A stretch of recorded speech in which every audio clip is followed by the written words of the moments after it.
Hello kid. Well, I'm sure you love to run around and play around, right? But what about your plant friends? Can they move? Can they travel? Not really, but you will be surprised to know that the seeds from which we get plants actually travel. Shocked? Let me tell you how they do that. Let's see over here. This is a family, right, who stays in this house. Now, what if more people come in? Like there are around many families staying in the same house. What will happen? Well, the place will get overcrowded, right? It will be difficult to stay. So, it will be better if each family stays in a separate house a little far from each other. Similarly, if you see over here, all the trees have grown in the same place. What happened over here? Well, they all got overcrowded. They cannot get the proper amount of sunlight or the other things that are required by the plants. So, overcrowding is not good. So, what happens when it is very crowded? Well, the family moves a little far and then get settled. So, similarly, as I told you, the seeds of the plants as well, they travel. And what are their traveling known as? It's known as dispersal. So, what is dispersal? Dispersal means traveling of seed. Seeds get dispersed. Now, if we have to travel from one place to another, we take the help of various kinds of transport.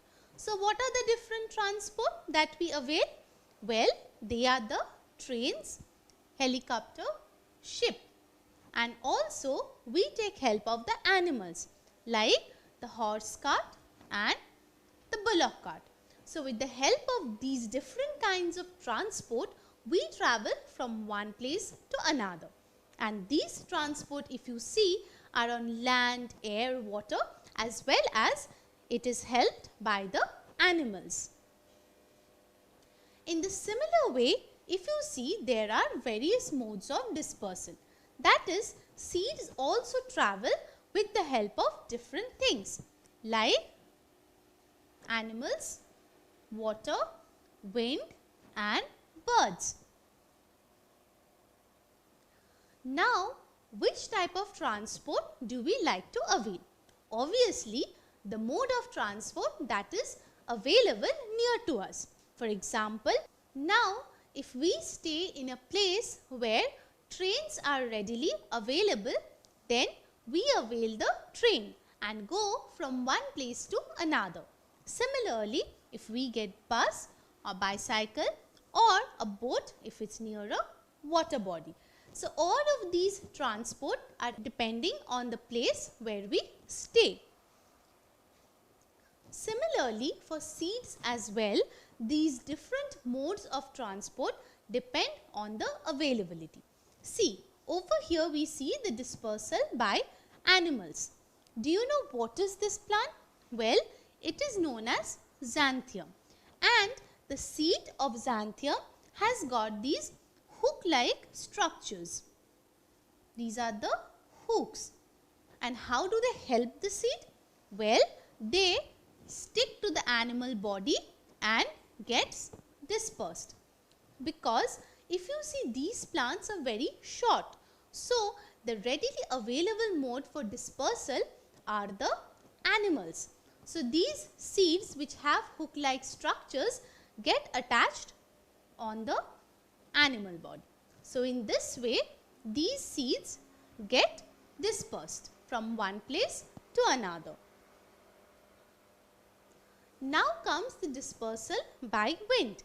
What do you think is the main thing that is required if it has to be dispersed by wind? Well, it has to be very light. If you see over here, these are the fruits containing seed. So, this seed has got these thin hair-like structures which make it light and help it to fly. Just like over here you can see the people are flying with the help of this. So, there is another way as well. Other than these hair-like structures, there are some fruits which contain the seed and have got wings.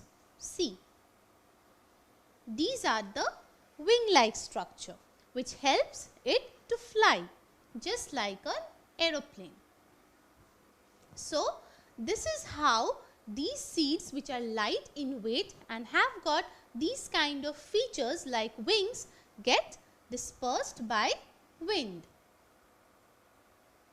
Now, if you see coconut trees, you can find a lot of them near the beach. Well, this is a coconut. Now, it has to get dispersed from one place to another.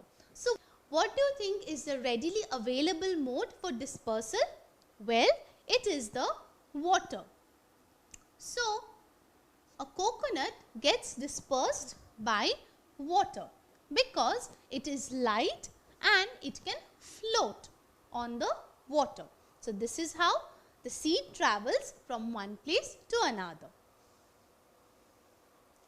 Now, there are some seeds which are fleshy and birds love them like the berries.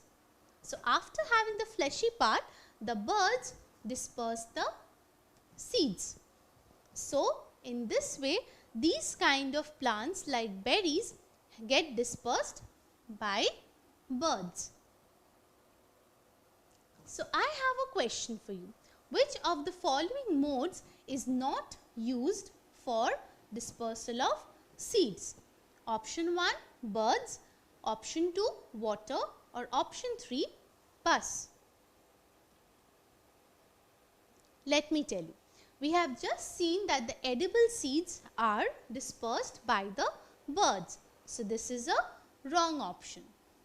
Even we also saw that the coconut gets dispersed by the water because it is light and it can float on water. So, water is also a wrong option. So, what is the correct option? It is the bus. Bus is used by us human beings to travel from one place to another and not by the seed for dispersal. So, my dear kid, what have we learned so far? What are the different modes of dispersal of a seed? Well, the seeds get dispersed by wind, water, birds and animals. So, all of these means help in travelling of the seed, which is known as dispersal, from one place to another, so that we can have plants all around us and not in one place. So, if the seeds want the adequate amount of sunlight and other essential things which are required for their growth in the form of plants, well, seeds need to get dispersed, and these are the different modes of dispersal: wind, water, animals and birds.